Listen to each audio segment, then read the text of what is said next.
Good evening. We have gathered here to celebrate the Silver Jubilee of Pune Bremen Friendship Square and Dr. Vinita Mahajani's 25th book publication, Jhalak Vedagangecha Pravahachi by Jnanaganga Prakashan.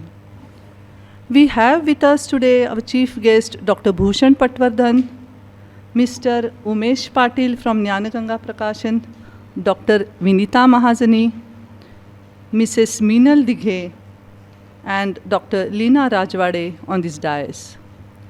Leena is an Ayurvedic doctor. She has recorded Vinita's Mruganayani Audrey Hepburn, and this audio file is worth listening. She told me to introduce her very briefly, so I am just using only 3 sentences for each person, except the chief guest, of course. Meenal मला विनीतानी जसं सांगितलंय तसं करणार आहे मी. Meenal Dighe is a well-known artist. Her pictures are sold for more than 15,000 rupees, but she has drawn pictures for Vinita without charging anything. Meenal ji, we are really grateful for that. Now I request Mrs. Sunita Bhandari to start the program with an auspicious prayer.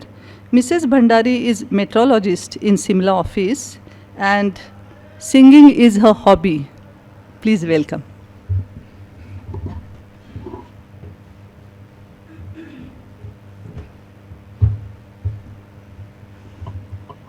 The OV which I am going to sing now is the masterpiece at the start of Jnaneshwari. Sant Jnaneshwar praised the formless God in the form of Ganesh and Goddess Saraswati.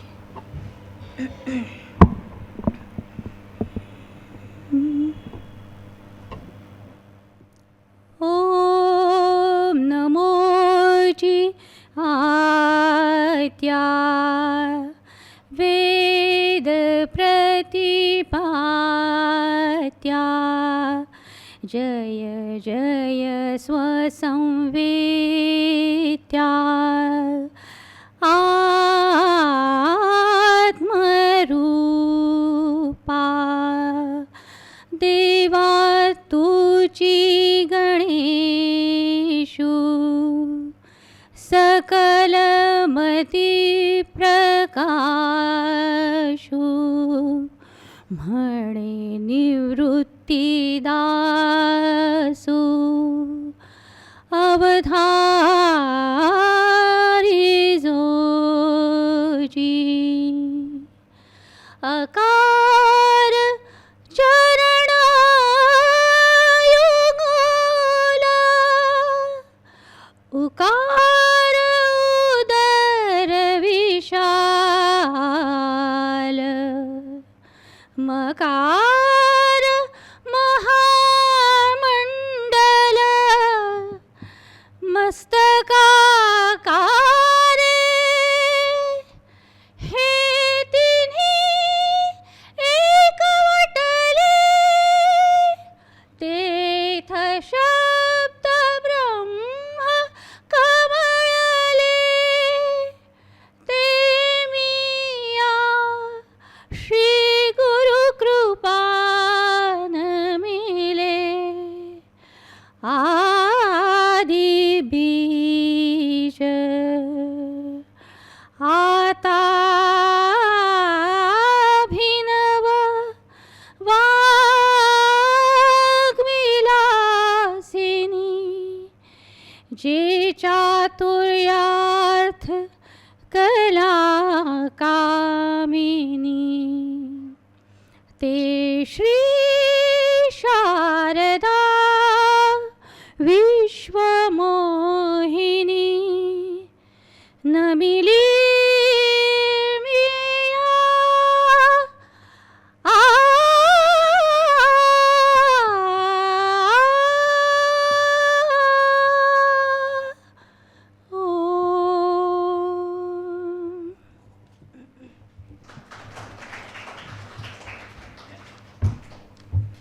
Such heavenly voice. Thank you so much, Sunita. इतकी उत्तम वातावरण निर्मिती झालेली आहे. खरंच मनापासून धन्यवाद. Now let me introduce today's chief guest, Dr. Bhushan Patwardhan. He is a distinguished professor of health sciences at Savitribai Phule, Pune University. His main body of work has been in evidence-based Ayurvedic teaching, ethnomorphology, drug development, and the role of traditional medicines in public health. He has delivered guest lectures on the national and international scale, including at the United Nations, the World Health Organization, and the Indian Pharmacological Society. At different universities, he has given guest lectures, which include the University of California, the University of Illinois, George Washington University, Johns Hopkins University, MIT, and Harvard, to name a few. Dr. Patwardhan has served as the director of the Interdisciplinary School of Health Sciences at Savitribai Phule Pune University and the vice chairman of the University Grants Commission. He has served on the boards of several Indian universities, the Council for Scientific and Industrial Research, the Central Council for Research in Ayurvedic Sciences, and the Indian Council of Medical Research. Currently, he is the Chairman, Executive Committee, National Assessment and Accreditation Council, that is NAC. मी खरंच थोडक्यात introduce केलेलं आहे त्यांनी सांगितल्याप्रमाणे. I request Dr. Vinita Mahajani to welcome him.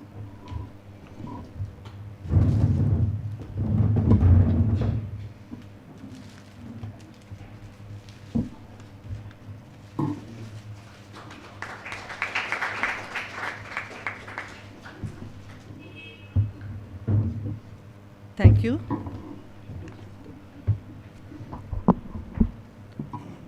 Let me also introduce Dr. Vinita Mahajani in short.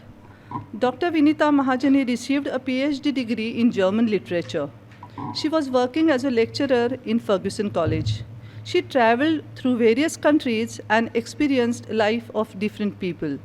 She founded Colorful India Cultural Group and presented more than 60 shows in Germany, Switzerland, Mauritius, and America. Her 3 books were displayed in International Book Fair in Frankfurt, Germany in 2006, and 1 book was awarded in BMM Convention in Michigan, US in 2018. She has written many books in Marathi, English, and German on variety of topics. She is a very dear friend and helped me to shape my career during my formative years. So I really thank you for that, Vinita.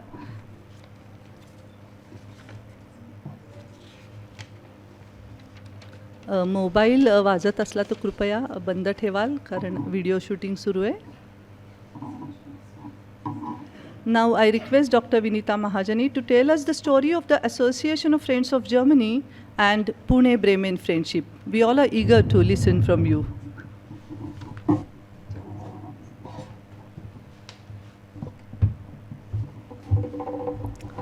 Respectable Chief Guest, Bhushan Patwardhan, and other dignitaries on dais and friends.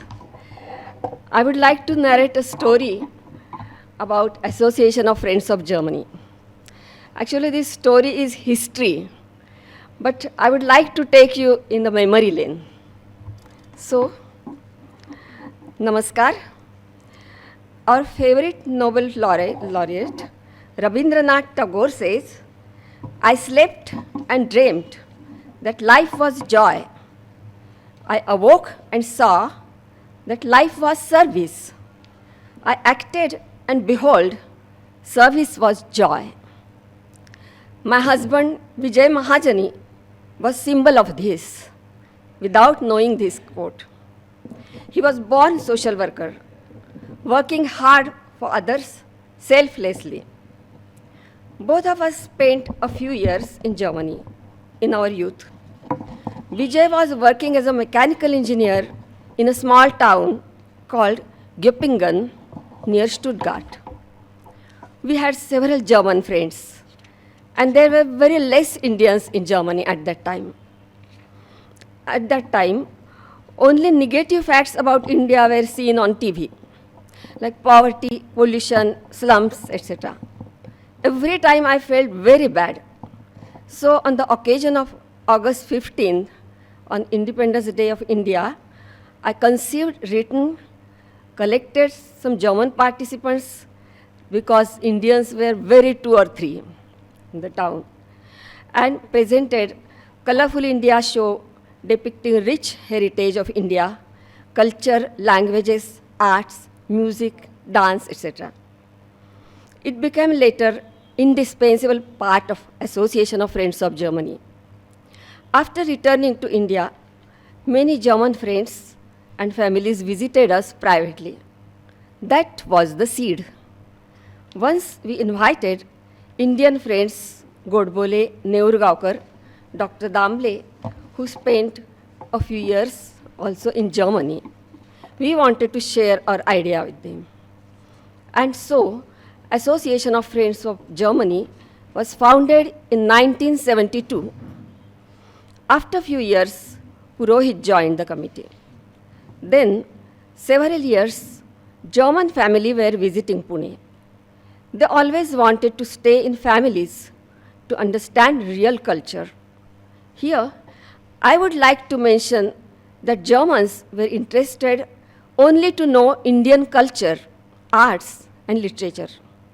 In 17th and 18th century, many German scholars studied Vedas, Bhagavad Gita, and were mesmerized to know its deep philosophy and knowledge. They also learned Sanskrit and created first printing press for Devanagari script in Germany. Germans at that time were not interested in establishing their own colonies and capturing the country through trade and business. On the contrary, they valued knowledge in our ancient scriptures, as Albert Einstein says. He says, when I read Gita, everyone else seems so superfluous. We owe a lot to India, who taught us counting. Then, after a few years, once Dr. Anand Pandit and Gunther Hilligus visited us. They wanted AFG to take over their work of Teredes Homes, which was working for social welfare. However, other committee members of AFG opposed this proposal strongly. But Vinita Mahajani and Gunther Hilligus from Bremen, head of the State Office of Development Corporation, both were on the same wavelength, and they brought Pune Bremen Friendship Forum into reality. Bremen was helping 20 NGOs in Pune, and every year with big amount of funds spent in different fields for 25 years, so long Vijay was there. They were selected because they worked sincerely for the welfare of the society in Pune. Partnerships and exchange of concerned people of a few organizations, like university, therefore Dr. Patwardhan was involved at that time. Mangeshkar Hospital, Scout, etc. Several institutes were connected with Bremen institutes. That was also a significant part of this forum.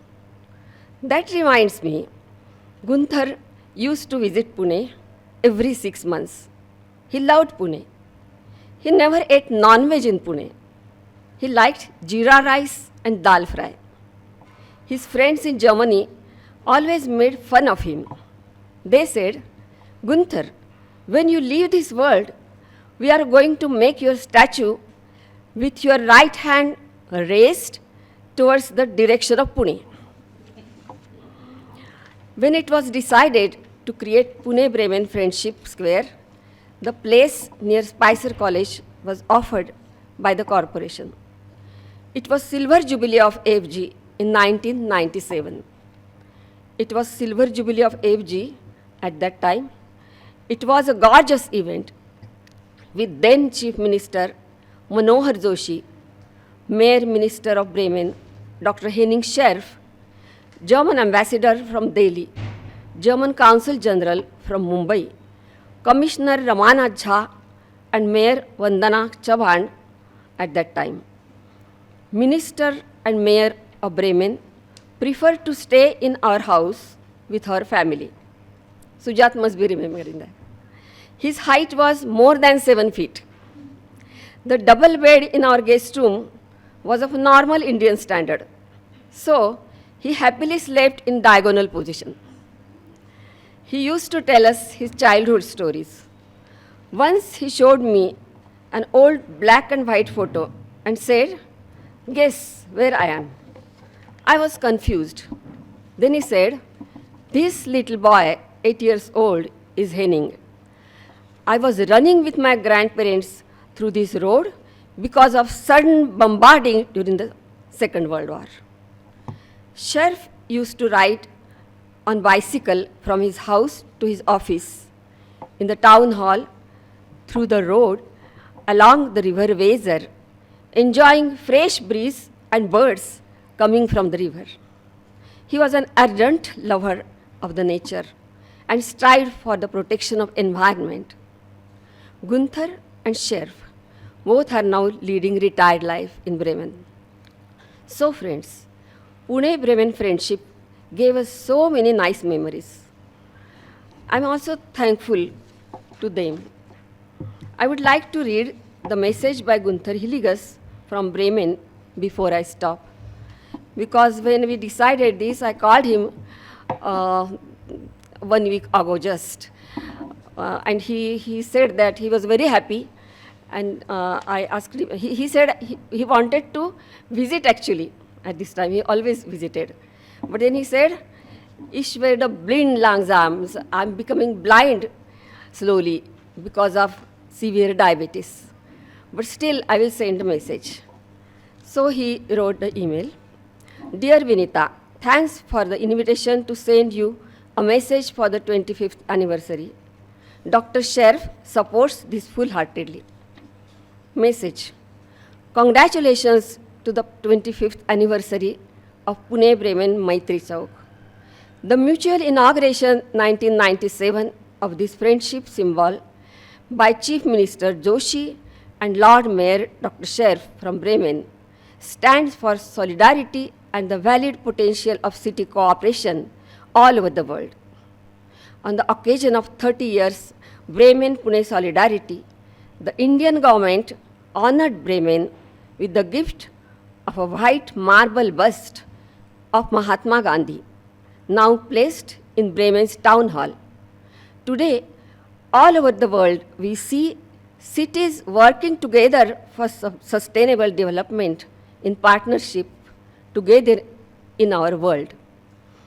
We, citizens from Pune and Bremen, can be proud having started this process with so many partners in Pune, in particular with Vinita Mahajani and his AFG. With all our best wishes from the former Lord Mayor Dr. Henning Sheriff and myself, I remain your Pune friend. Now I just hope, I don't know, I hope Pune Bremen friendship will continue in new form, because although old is gold, new can be platinum diamond if they work selflessly for the welfare of Pune city, even in small scale. So, जुने ते सोने, पण नवे ते हवे. Thank you.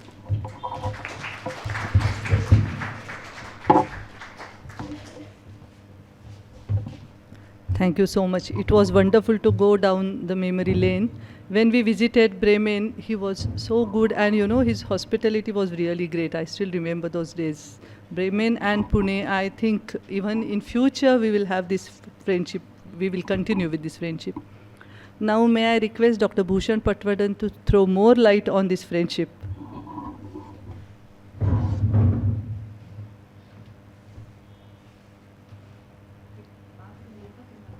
नाही नको ठीक आहे. नमस्कार.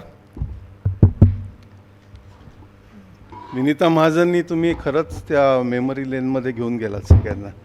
म्हणजे मला जुन्या गोष्टी आठवायला लागल्या.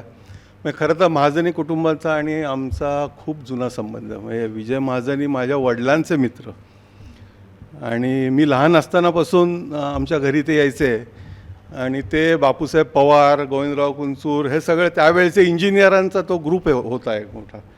आणि जेव्हा ते पुणे ब्रेमेन सुरू होत होतं तेव्हापासून मी त्यांच्याशी संबंधात होतो.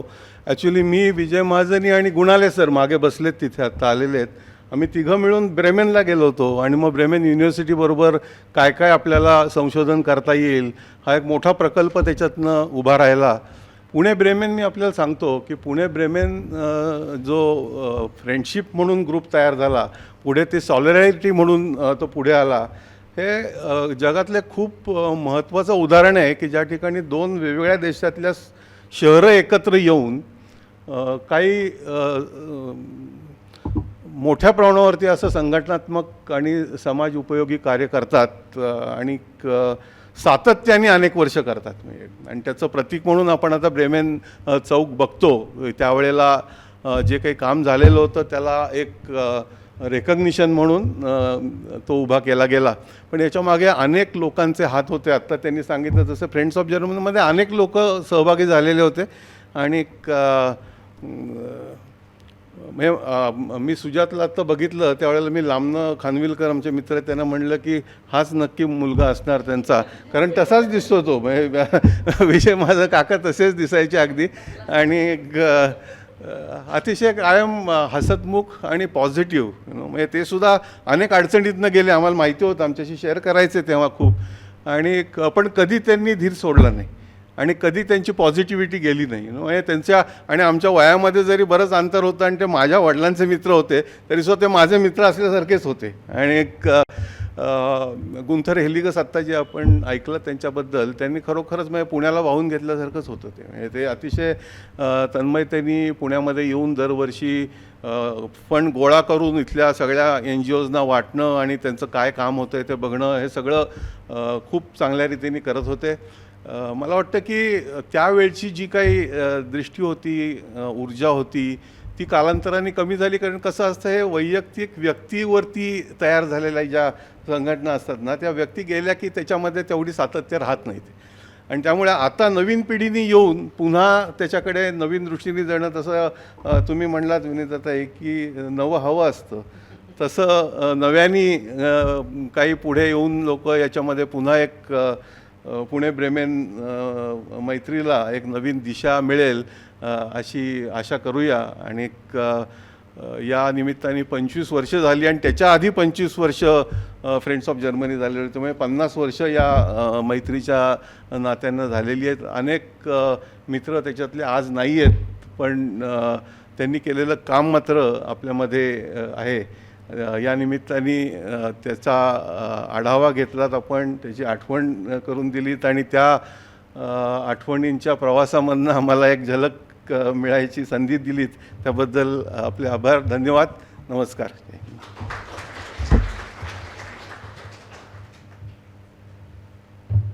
धन्यवाद. आता आपण पुस्तक विमोचनाच्या कार्यक्रमाकडे वळूयात. मी सर्व मान्यवरांना विनंती करते की आपण पुस्तकाचं प्रकाशन करावं.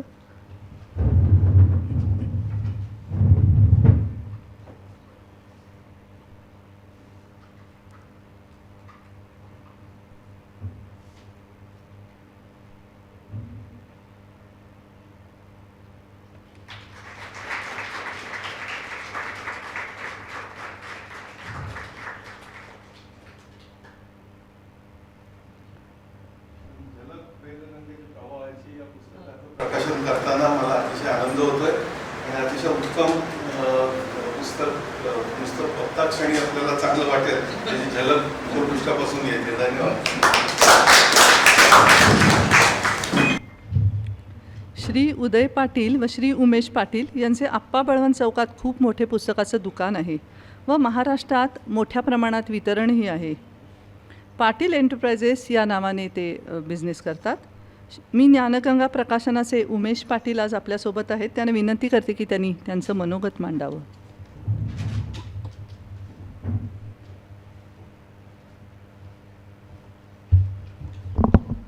व्यासपीठावरील प्रमुख अतिथी, रसिक वाचक, ज्ञानगंगा प्रकाशन गेले 25 वर्ष या प्रकाशन संस्थेमध्ये काम करते आहे. आत्तापर्यंत ज्ञानगेनी 50 ते 60 पुस्तकं प्रकाशित केली. त्याचं मुख्य काम वितरण, वाचक आणि लेखक याच्यामधला जो दुवा आहे त्याचं काम ज्ञानगंगा करते. आणि ज्ञानगंगातर्फे डॉक्टर महाजनींचं हे 3रं पुस्तक प्रकाशित झालं आहे, त्याबद्दल खूप आम्ही त्यांचे आभारी आहोत. धन्यवाद.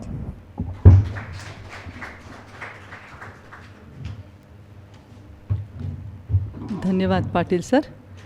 विनीता ताईंना विनंती की त्यांनी आता 2 भाषेतली कविता सादर करावी मैत्रीवर.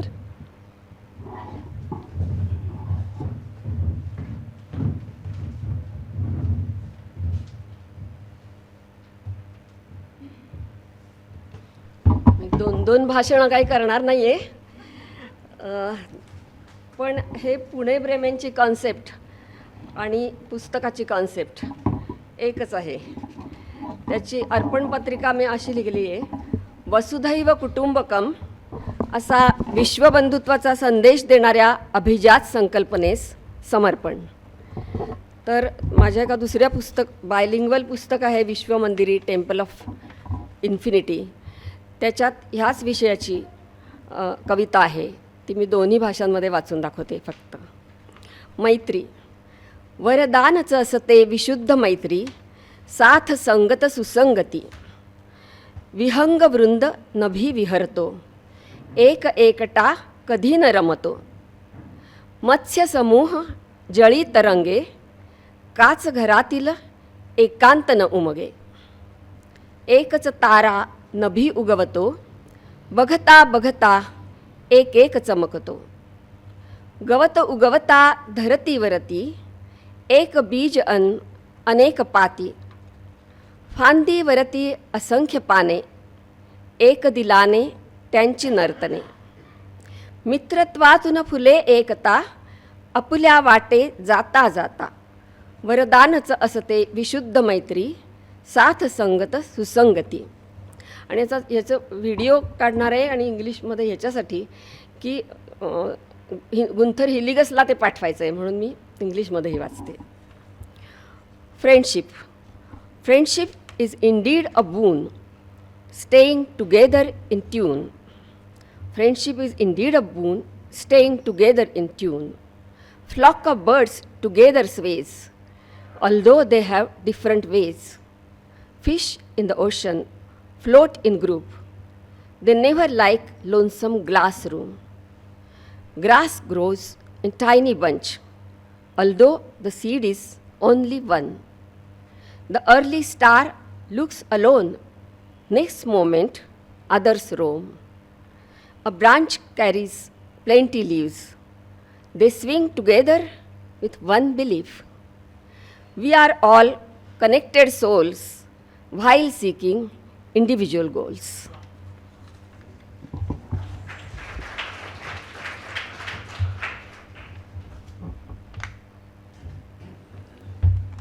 दोन्हीही भाषेत तितकीच अपील होणारी कविता आहे आणि विनीताचं जर्मनही तितकंच चांगलं आहे. म्हणजे तिन्ही भाषेवर प्रभुत्व आणि इतकं ओघवती लिखाण आहे की वाचायला खूप मजा येते.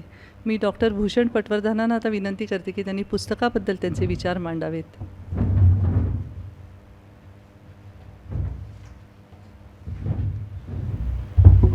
धन्यवाद सविताताई, आपण अतिशय छान सूत्रसंचालन केले सुरुवातीपासून. आणि आपल्या पसायदान नाही ज्ञानेश्वरीतल्या ओव्यांनी एक खूपच छान वातावरण आपण निर्माण केलं, त्याबद्दलही धन्यवाद. हे पुस्तक मला कालच मी पाहिलं, विनीताताईंनी दिलं, आणि ते मी जेव्हा बघत होतो त्यावेळेला मला असं जाणवलं की एक आपल्या भारतीय संस्कृतीची ओळख ही आपल्याला जर झटकन करायची असेल तर काही आज तसं उपलब्ध नाही आहे. म्हणजे इंग्लिशमध्ये बरीचशी पुस्तकं आहेत, आपण बघितलं असेल. एक छान पुस्तक मध्यंतरी तिरुपती देवस्थाननी केलेलं होतं आणि ते अजूनही फ्री डाउनलोडेबल उपलब्ध आहे. जेव्हा ते बघतो आपण त्यावेळेला लक्षात येतं की आपल्या ज्ञानपरंपरांचा आवाका केवढा मोठा होता आणि विस्तार केवढा प्रचंड होता. हे खरोखरच विश्वास बसत नाही, इतकं मोठं ते ज्ञान आहे. आज माझे मित्र इथं शरद देशपांडे आले, ते पुणे विद्यापीठामध्ये फिलॉसॉफीचे प्रोफेसर होते आणि त्यांचा स्वतःचा दर्शनशास्त्रावरती खूप चांगला अभ्यास आहे. आपण त्याला दर्शनशास्त्र म्हणतो. म्हणजे ज्ञान जे आहे ना ते समजावून घ्यायची फक्त गोष्ट असं नाही किंवा वाचायची गोष्ट अशी नाही. ज्ञान ही बघायची गोष्ट आहे. हे त्यावेळेला म्हणजे ज्ञान मी बघितलं या स्तरावरती जेव्हा आपण जातो तेव्हा तो अभ्यासाच्या कितीतरी पटीने वेगळा स्तर आहे हे आपल्याला प्रथम लक्षात घ्यायला पाहिजे. म्हणजे दर्शनशास्त्र त्याच्यामधलं ज्ञान आज भाग्यदा माझी पत्नी पण इथं आलेली आहे. ती मला सकाळी सांगत होती चैत्राची सुरुवात होते त्यावेळेला पाडव्याला रांगोळी आपल्याकडे जी परंपरागत काढली जाते ना त्याला काय म्हणतात चित्रांगण. तर ते दाखवलं मला तिने आणि मी बघायला लागलो. 64 त्याच्यामध्ये वेगवेगळ्या प्रकारचे आकृत्या त्याच्यामध्ये दिलेल्या आहेत. 64. आता 64 आकडा का आला म्हणजे बुद्धिबळावरती असतात 64 चौकोन आणि 64 आपल्याला माहिती असेल की भारतामध्ये जी नालंदा तक्षशिलासारखी जी विद्यापीठं होती की ज्या विद्यापीठांमध्ये जगभरातनं विद्यार्थी यायचे. आज आपण म्हणतो हार्वर्ड आणि केम्ब्रिज आणि यांची नावं आपण घेतो पण खऱ्या अर्थाने विद्यापीठांची संकल्पना जी आहे ती भारतामधनं सुरू झाली.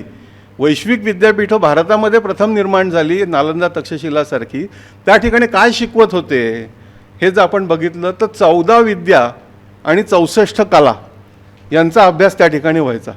64 प्रकारच्या कला आहेत. हे जेव्हा म्हणजे आपण जर त्या कला वाचाल कुठल्या आहेत तर आपल्याला असं लक्षात येईल की अनेक कलांची नावं पण आपण ऐकलेली नाही आहेत आणि अनेक कला आज अस्तंगतही झालेल्या आहेत. म्हणजे आज कदाचित नसतील सुद्धा. एकसुद्धा माणूस त्याच्यामधला पारंगत असलेलाच आपल्याला दिसणार नाही. म्हणजे हा जो मोठा ठेवा आपला आहे तो आपण हळूहळू त्याचा ऱ्हास करत चाललो आणि त्याचं पुनरुज्जीवन व्हायची प्रक्रिया गेल्या काही वर्षात सुरू झाली.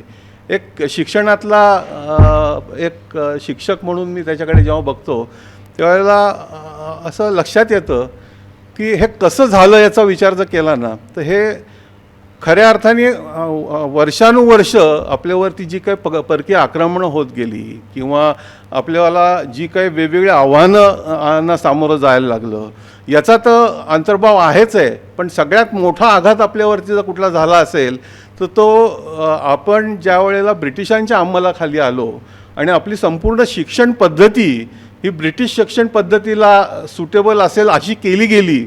आणि त्यांचं कारण काय होतं आपली शिक्षण पद्धती बदलायचं तर त्यांना त्यांच्या ईस्ट इंडिया कंपनीमध्ये काम करणारे कारकून पाहिजे होते. ते तयार करणारी क्षमता असणारी लोकं ही शिक्षण प्रक्रियेमधनं त्यांना बाहेर येणारी पाहिजे होती. त्यामुळे त्यांनी संपूर्ण शिक्षण पद्धती आपली बदलून टाकली. आणि मॅकॉले नावाचे जे गृहस्थ होते ना अत्यंत बुद्धिमान गृहस्थ आहे मी सांगतो तुम्हाला. आपण त्यांना आज कितीही नावं ठेवली तरीसुद्धा त्यांनी आपल्या संस्कृतीचं जे व्यवस्थित निदान केलेलं होतं ना ते इतकं अचूक होतं की त्यांनी असं सांगितलं की भारतीयांवरती तुम्हाला राज्य करायचं तर भारतीयांचा सन्मान मोडा, भारतीयांचं कल्चर आहे ते तोडा, भारतीयांच्या भाषा ज्या आहेत त्या मोडा आणि हे जर तुम्ही केलं तर तुम्ही त्यांच्यावरती अगदी आरामात राज्य करू शकाल. आणि एक्झॅक्टली त्यांनी ते शिक्षणामधनं केलं. त्यांनी शिक्षणामधनं आपल्या संपूर्ण शिक्षण प्रणालीचा विध्वंस केला. जी पूर्वी गुरुकुल पद्धत होती ती पूर्णपणे जाऊन कुलगुरू पद्धत आपल्याकडे आली. कुलगुरू पद्धत आली केव्हा जी 3 विद्यापीठं पहिल्यांदा मुंबई मद्रास आणि कलकत्ता या ठिकाणी पहिली 3 ब्रिटिश विद्यापीठं आली त्याच्यामधनं ही पद्धत आली.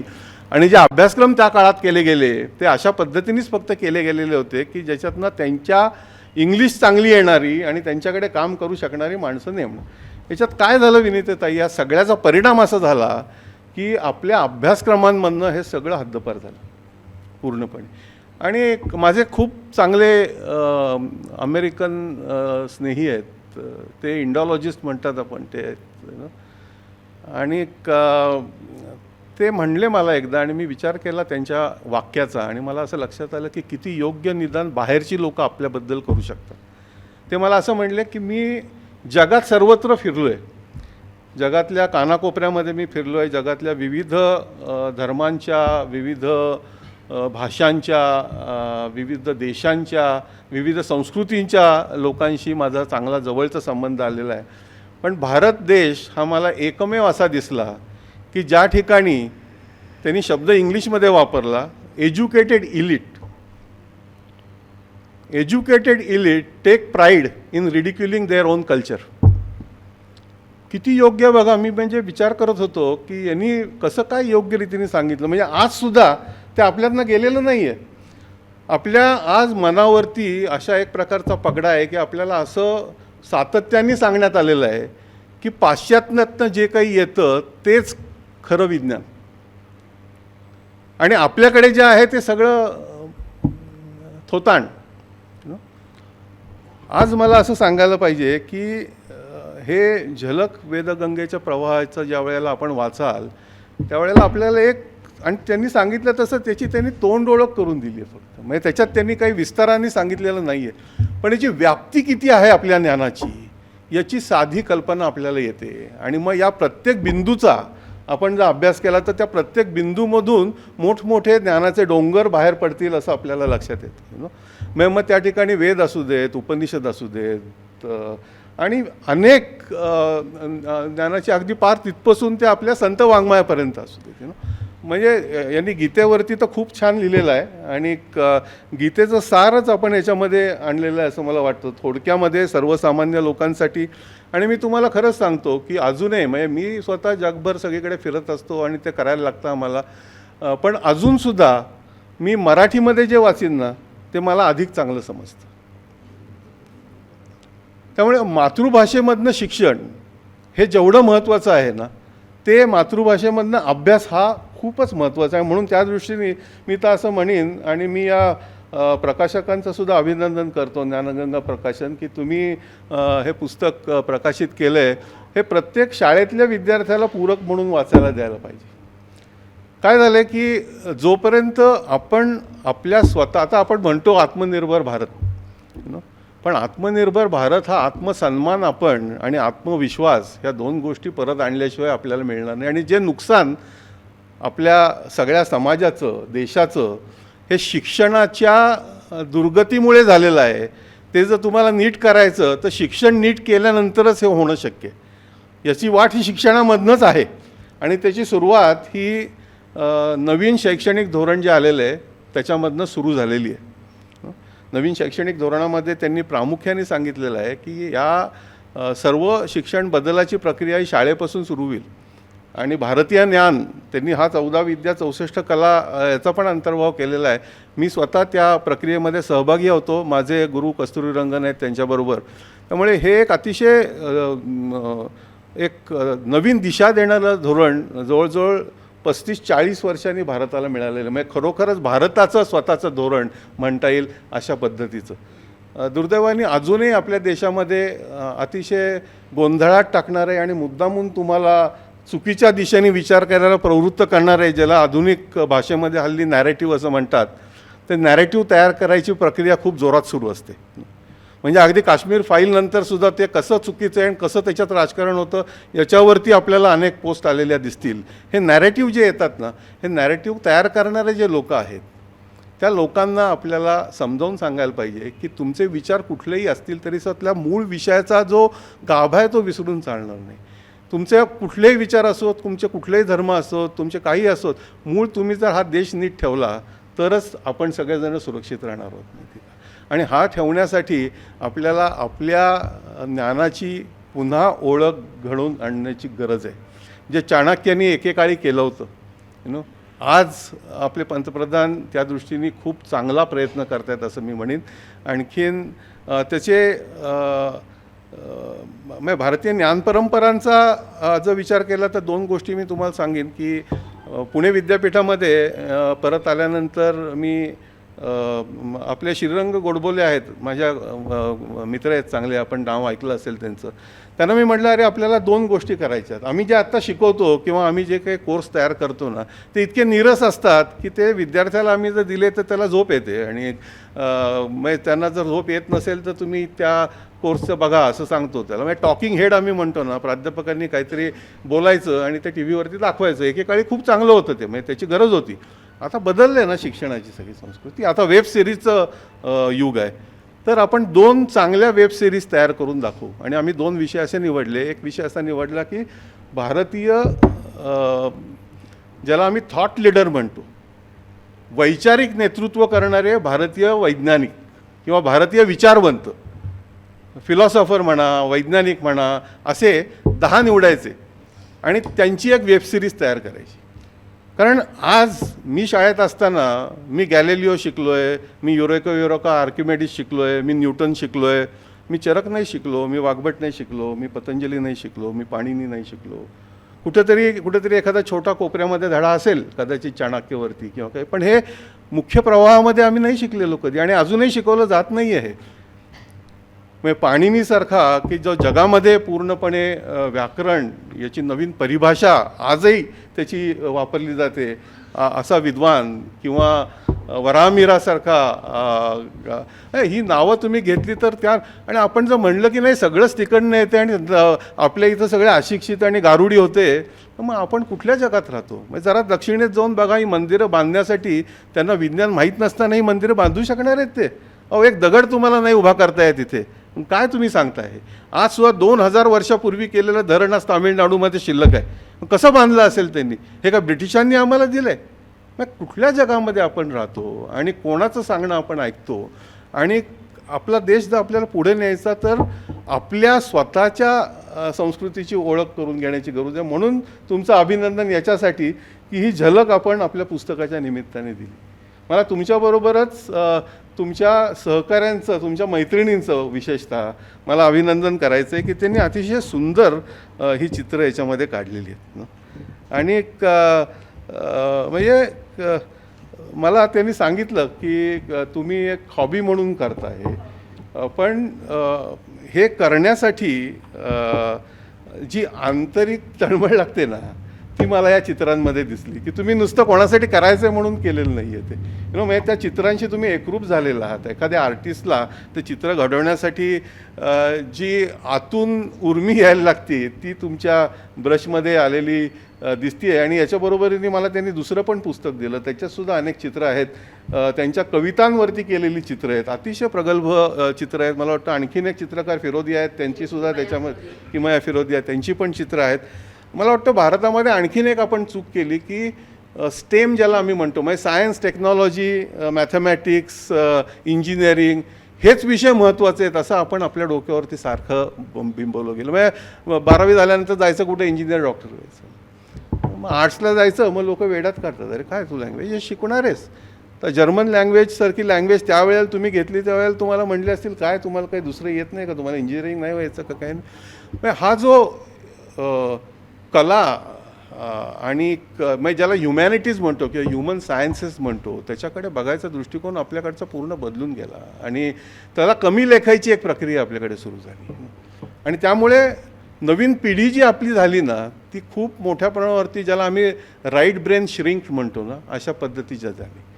म्हणजे वैज्ञानिक असं म्हणतात न्यूरोलॉजिस्ट की आपल्या ब्रेनचे 2 भाग आहेत. राईट ब्रेन हा क्रिएटिव्ह आहे, तो खूप महत्त्वाचा आहे. म्हणजे चित्रकाराला जो ब्रेन असतो किंवा चित्रकाराचं जे काही त्यांचं जे एक्सप्रेशन असतं ते काय असं नुसतं तुम्ही बघण्याचं, म्हणजे रवी परांजपेकडे तुम्ही जाऊन जर बघितलं तुम्ही कशा पद्धतीने चित्र काढतात, किंवा वसंतराव देशपांडे यांचं तुम्ही गाणं ऐकलं तर कशा पद्धतीने भीमसेन जोशींचं गाणं ऐकलं, हे जे सगळं कलेला जे महत्त्व दिलं होतं एकेकाळी आपल्याकडे, राजाश्रय म्हणतो ना आपण, तो राजाश्रय होता, तो पुढच्या काळामध्ये गेला. आणि अनेक गोष्टी याच्यामधनं बोलण्यासारख्या आहेत, पण आज फार बोलत नाही मी. आज मी एवढंच सांगतो की आपल्या पुस्तकाचा, आणि हा पुस्तक फक्त नाही आहे, तो कला आविष्कारच मी म्हणेन, कारण याच्यामध्ये खरोखरच कलेचा आविष्कार झालेला दिसेल आपल्याला. आपण जरूर सगळ्यांनी हे पुस्तक वाचा, आपल्या मुलांना वाचायला द्या, कारण नवीन पिढी जी आहे ना, त्यांना योग्य मार्गदर्शन नाही आहे आज ते कुठल्या प्रभावाखाली कशा पद्धतीने विचार करतायत याचा आपण तेवढ्या गांभीर्याने आज विचार करताना दिसत नाही आहे. म्हणजे ती खूप बुद्धिमान पिढी आहे, आणि त्यांना जर अशी पुस्तकं जर त्यांच्या हातात योग्य वयामध्ये आणि योग्य वेळेला मिळाली तर खूप चांगली दिशा त्यांना मिळू शकेल असं मला वाटतं. आणि आपल्या सगळ्यांचंच अभिनंदन. हा एक कौटुंबिक कार्यक्रम आहे, त्यामुळे मला या काल म्हणल्या त्यावेळी मी म्हणलं मी जरूर येईन त्याच्यासाठी, आणि आपल्याशी बोलायला आणि या पुस्तकाबद्दल बोलायलाही मला आवडेल. मी स्वतः हे पुस्तक तर वाचीनच, आणि याचा चांगला प्रसार होईल यासाठी जे काही लागेल ते नक्की करीन. आणि प्रकाशकांना मुद्दामून सांगेन की शाळांमध्ये हे पुस्तक जास्तीत जास्त जाईल, याच्यासाठी आपण प्रयत्न करा. आपल्याला काही मदत लागली तर जरूर मी करीन. एवढ्या चांगल्या मोठ्या संख्येने आज सगळेजणं कुटुंबीयच आलेले आहेत सगळे आपण इथे. माझे 2 शब्द ऐकून घेतले त्याबद्दल आपले धन्यवाद. नमस्कार. जय हिंद, जय भारत.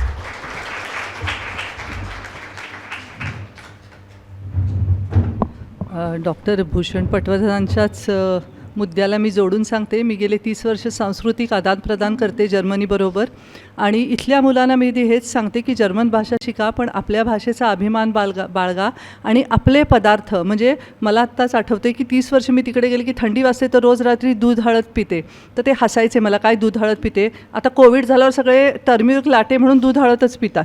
म्हणजे अशा बारीक बारीक गोष्टी आहेत की ज्या आपली संस्कृती, आपले सणवार, आपण काय खातो, तर हे मुलांना आपण वर्षभर ट्रेनिंग देतो आणि तिकडे जाताना आपल्या मुलांना त्यामुळे आपली संस्कृतीची परत एकदा ओळख होते की रे आपल्याकडे किती खूप काही आहे आणि तो ठेवाय तो पुढच्या पिढीला कसा देता येईल.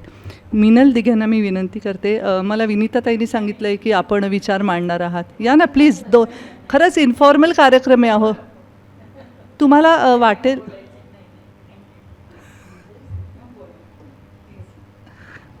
लीना राजवाडे त्या आता आपल्याला 1-2 पानं वाचून दाखवतील या पुस्तकातनं.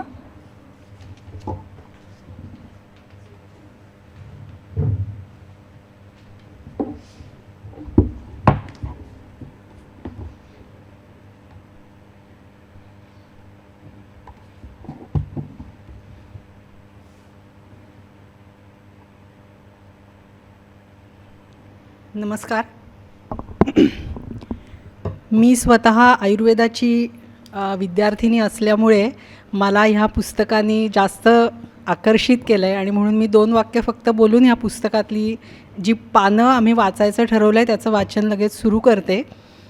पुलंच्या भाषेत आपण सगळ्यांनी ऐकलं असेल तर कला ही आपल्याला जीवन कसं जगायचं ती गोष्ट शिकवते आणि मला विनीताताईंकडून त्या भाषेच्या अतिशय काय म्हणूया अभ्यासक असल्यामुळे त्यांच्या पुस्तकांच्या वाचनातून हे खूपदा स्वतः अनुभवायला मिळालं आणि त्यामुळे मला ह्या पुस्तकामध्ये त्यांनी दिलेलं जे त्याचं शीर्षक आहे की वेदगंगेचा तो प्रवाह आहे, त्यामुळे तो कुठेही थांबणार नाही. काळ कधीही मागचा पुढचा असा नसतो, तो सतत पुढे जाणारा असतो. त्यामुळे मला आशा आहे की इथून पुढची जी काही पिढी आहे त्यांचं या वेदाकडे म्हणा किंवा या 64 कला म्हणा किंवा 16 विद्या म्हणा यांच्याकडे वळवणं हे काळाच्या त्या ओघाप्रमाणे निश्चित घडेल. आपल्या सगळ्यांच्या हातामध्ये ते आहे की आपण त्यांच्यापर्यंत ते कसं पोहोचवू आणि त्याच्यातला एक छोटासा खारीचा वाटा मला पण घेता आला तर मला नक्कीच त्याचा आनंद आहे. असं म्हणून मी त्यांच्याच पुस्तकातलं जे शेवटच्या पानावरती एक वाक्य आहे जे मला अतिशय आवडलं ते आधी वाचते आणि त्याच्यानंतर त्यांचं जे ज्ञान विज्ञान संगम असं प्रकरण आहे, प्रकरण 7वं शेवटचं, त्याच्यातला काही परिच्छेद आम्ही वाचणार आहोत. त्यातलं एक वाक्य खूप आत्ताच्या काळात तर मला नक्की सगळ्यांनी वाचावं असं वाटलं की माणसाला आनंदाने जगण्यासाठी आध्यात्मिक उन्नती कशी करावी हे या पुस्तकातनं समजतं आणि ते या ज्ञानगंगेच्या प्रवाहातून जरी आपण प्रत्येकाने आपापल्या कुवतीनुसार घेतलं तरी मला वाटतं ह्या पुस्तकाचं निश्चितपणाने सार्थक हे होईल. मी वाचायला घेते आहे प्रकरण 7वं. सुज्ञ भारतीय ऋषीमुनी असं मानत की ज्ञान मग ते कुठेही असो कसंही असो ते पवित्रच असतं. भौतिक जगाआधीच वैश्विक बुद्धीची निर्मिती झालेली आहे आणि त्या थोर बुद्धीतून वैश्विक ऊर्जेतून मायावी भौतिक जग निर्माण झालं. आधुनिक विज्ञानाच्या मते मेंदू हा अवयव प्रथम निर्माण झाला आणि मग त्यात बुद्धी निर्माण झाली. वेदांताच्या अगदी उलट अशी ही समजूत आहे. प्राचीन काळी चार्वाक याचं हे मत होतं. भौतिकवादावर त्याचा विश्वास होता, नास्तिकवादाचा तो प्रणेता होता. अर्थात त्याही ज्ञानाची एक शाखा किंवा दिशा ही समजली गेली. त्याला कोणी मृत्यूदंड दिला नाही. इसवी सन पूर्व 6व्या शतकात जन्मलेले कणाद ऋषी यांनी आपला संस्कृत ग्रंथ वैशेषिक सूत्र यात नमूद केल्यानुसार अणूचा शोध लावला, ज्याला आत्ताच्या भाषेत ॲटम असं म्हटलं जातं. विश्वातील सर्व घटक सूक्ष्म अणूपर्यंत विभाजित करता येतात आणि परमाणू हा या अणूचा भाग असून तो विभाजित होत नाही, हा आधुनिक शास्त्रातील शोध त्यांनी लावला होता. प्राचीन काळात भारतात आर्यभट्ट, वराहमिहिर आणि लीलावती ही विद्वान स्त्री असे बुद्धिवादी तरीही आध्यात्मिक वृत्तीचे थोर गणिताचे शास्त्रज्ञ होऊन गेले. त्यांना आदरणीयच समजत. वराहमिहिर परदेशातून आलेल्या शास्त्रज्ञांचाही उल्लेख करतो. तो म्हणतो, ग्रीक समाजात अत्यंत थोर शास्त्रज्ञ झालेले आहेत. त्यावेळचे उपगणस्थान आत्ताचे अफगाणिस्तान, गांधार हे त्यावेळी भारतात समाविष्ट होते आणि तेथील विद्वानांचा उल्लेख प्राचीन इतिहासामध्ये आढळतो. पाश्चिमात्य देशामध्ये आध्यात्मिक आणि भौतिक यात कमालीचा फरक आहे असे ते मानत. 1895मध्ये अमेरिकेमध्ये विवेकानंद आणि निकोला टेस्ला यांची भेट झाली. इलेक्ट्रिसिटी आणि मॅग्नेटिझम, विजेची शक्ती आणि प्रवाह आणि चुंबकीय तत्त्व यांचा परस्पर संबंध टेस्लानी दाखवून दिला. जड आणि अचेतन वस्तू म्हणजे सुप्त ऊर्जा ही त्यांच्यामध्ये असते असं ज्ञान टेस्लाला झालं. त्यावर विवेकानंदांनी त्यांना सांगितलं की वेदांताचे मूलभूत तत्त्व तर तेच आहे आणि हा शोध भारतात हजारो वर्षांपूर्वीच लागलेला आहे. अधिभौतिकाचा अंश म्हणजेच सर्व काही भौतिक हे ऋषींना ज्ञात होतं. जड वस्तूचं रूपांतर ऊर्जेत होऊ शकतं आणि ऊर्जेचं रूपांतर जड वस्तूत होऊ शकतं असा शोध 1905मध्ये आईन्स्टाईननी लावला आणि एकाच सत्याच्या त्या दोन बाजू आहेत असं रहस्य उलगडलं. परंतु हे सत्य तर भारतीय ऋषींनी प्राचीन काळीच उलगडलेलं आहे आणि त्यानंतरच्या काळात आदि शंकराचार्यांनी जगत या शब्दाचा अर्थ गच्छति इति जगत, गच्छति इति जगत म्हणजे सतत बदलणारं ते जग, ते विश्व असा सांगितला. सतत बदलतं ते विश्व, जे हलत नाही, बदलत नाही, तेच सत्य आणि नाशिवंत आहे. बदलत असतं ते मिथ्या. ब्रह्मसत्यम जगत मिथ्या असं ते म्हणतात. मूलभूत ऊर्जा ही एकच आणि स्थिर आहे हे वेदांतातील सत्य शंकराचार्यांनी उलगडून दाखवलं. ते जाणवल्यावर आईन्स्टाईन पण थक्क होऊन गेला. भारताचं हे ज्ञानवैभव अनेक पाश्चात्य शास्त्रज्ञांना विस्मित करतं, पण त्याचा जगभर गवगवा करणं आणि नावाला महत्त्व देणं हे प्राचीन विद्वानांना माहिती नव्हतं. ते ज्ञान लपलेलंच राहिलं. हा त्यांचा गुणही आहे, तसाच दोषही आहे. सर्व प्रकारच्या जागतिक ज्ञानाचं महत्त्व भारतातील विद्वान प्राचीन काळापासून जाणतात. याचं कारण असं की ग्लोबलायझेशन हा शब्द आता आपल्याला माहिती असतो, परंतु ही संकल्पना तर हिंदू संस्कृतीचा मूळ गाभा आहे. वसुधैव कुटुंबकम असं भारतीय मूळ संस्कृती मानते आणि तशीच प्राचीन मानसिकताही होती. तोच अद्वैत भाव आणि तोच वेदांत. अद्वैत भावाचं ज्ञान जरी झालं तरी त्यानुसार वागणं अवघड असतं, कारण मनाच्या पातळीवरील अहंकार हा अत्यंत शक्तिशाली असतो. त्यावर मात करणं म्हणजेच अद्वैत जगणं, ते प्रत्यक्ष जगणं अवघड होत असतं. आणि मग शत्रुत्व आणि मित्रत्व या दोन्ही संकल्पना एकाच वेळी जगामध्ये घर करून राहतात. परंतु समर्थ रामदास जसं सांगतात, नभी वावरे जो अणु रेणू काही, रीता ठावया राघवास नाही, तया पाहता पाहता तेची झाले, तिथे लक्ष आलक्ष सर्वे बुडाले. जय जय रघुवीर समर्थ. प्रत्येक अणुरेणूमध्ये राघवाचा म्हणजे परमेश्वराचा अंश आहे. ते गुपित उकलताना दृश्य आणि अदृश्य सगळं काही एक होऊन जातं. आणि म्हणून भारतीय संस्कृतीला विज्ञानाच्या पाश्चात्य मार्गाचं वावडं नाही. विज्ञान आणि अध्यात्म भारतीयांच्या दृष्टिनिकोप असेल तर हातात हात घालूनच नांदतात. जॉर्ज हॅरिसन भारतीय संस्कृतीचा आणि वेदांताचा अभ्यासक होता. त्यांनी हे जाणलं आणि तो प्रतिभावंत कवी, संगीतकार म्हणतो, And the people who hide themselves behind a wall of illusion never glimpse the truth. And the time will come when you see we are all one and life flows within you and without you. या गाण्याला त्यांनी शीर्षकच दिलं आहे, within you and without you. प्राचीन भारतीय तत्त्वज्ञानात ज्ञान आणि विज्ञान यांची फारकत न करता ज्ञानाबरोबरच विज्ञानाचं महत्त्व जाणून जो मनोहर संगम आढळतो, त्यामुळे संस्कृती ही नकळतच उच्च पदावर जाऊन पोहोचते. धन्यवाद.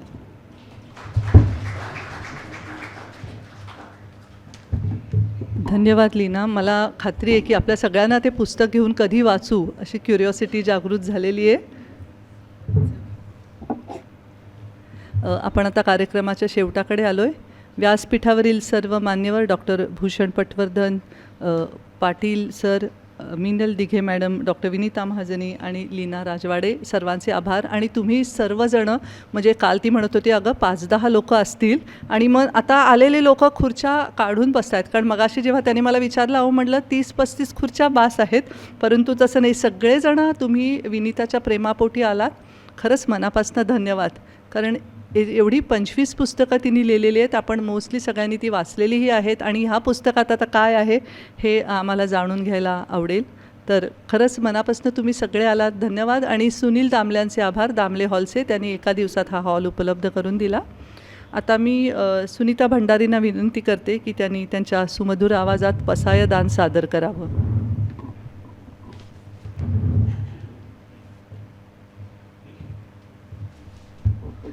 सगळ्यांचे आभार मानणाऱ्या सविता केळकरचे मला आभार मानायचे आहेत. कारण तिने जे केलं आहे ते युनिक आहे, युनिक. म्हणजे मी असं म्हटलं की माझी प्रकाशन समारंभ बरेच झाले, मला आता नाही करायचं आहे. कारण ती पहिल्यांदाच मला म्हणाली की नाही विनीता, काय झालं तरी मला हे प्रकाशन समारंभ करायचाच आहे. आणि मग गंमत अशी की तिच्या मुलाचं लग्न होतं बरं का 28 तारखेला. आणि त्याच्यानंतर घरी पूजा, बाकी सगळं झालं आणि घरी पूजा होती. तर मग तिचा मला फोन आला की पूजा झाली आणि सगळे लोक गेले, घरभर पाहुणे आहेत, की 4 वाजल्यानंतर मी तुला फोन करते. आणि तिचा फोन आला आणि तिने मला इतकं वेठीला धरलं, 10 फोन आले तिचे. आणि तिने हा फर्ग्युसनचा हॉल बुक कर, तो बुक कर असं.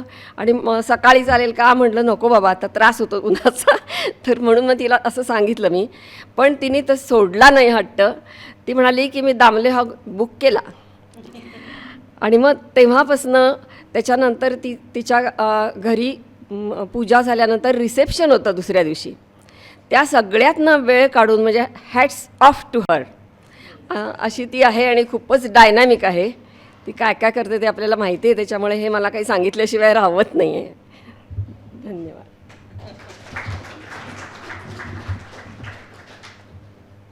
इथे मला वाटतं प्रत्येकजण जो आलेला आहे तो विनीतावर खरं प्रेम करणार आहे आणि ती व्यक्ती म्हणून किती थोर आहे हे सगळ्यांना माहिती आहे मला वाटते. म्हणून हे सगळेजण करतात, तुझ्यासाठी जे मनापासून करतात. या ना सुनीता ते.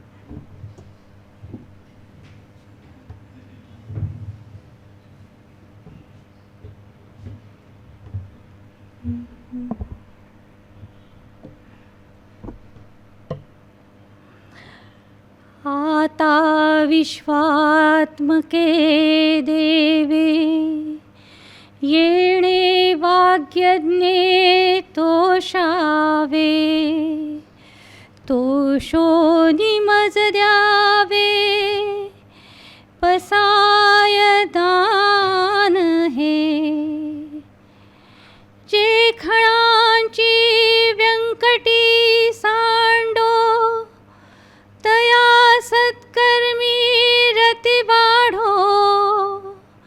भूता परस्परे पडो, मैत्र जीवांचे. दुरितांचे तिमिर जाओ, विश्व स्वधर्म सूर्ये पाहो. जो जे वांछील तो ते लाहो, प्राणिजात वर्षत सकळ मंगळी. ईश्वर निष्ठांची मांदियाळी, अनवरत भूमंडळी भेटतो भूता. चला कल्पतरूंचे आरव, चेतना चिंतामणींचे गाव. बोलते जे अर्णव, पियुषांचे. चंद्रमे जे अलांछन, मार्तंड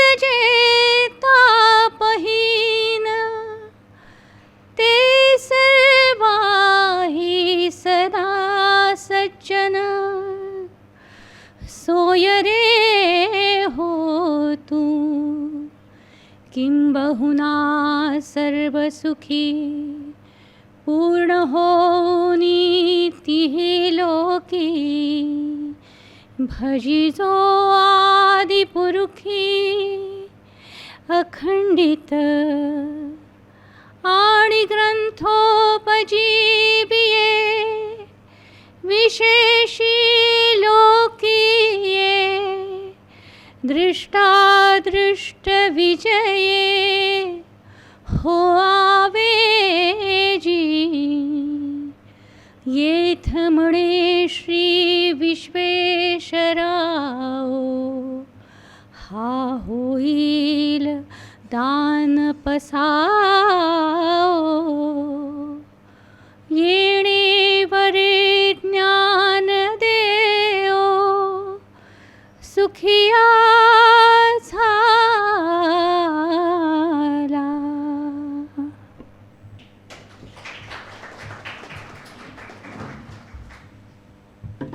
कार्यक्रम संपलेला आहे. धन्यवाद.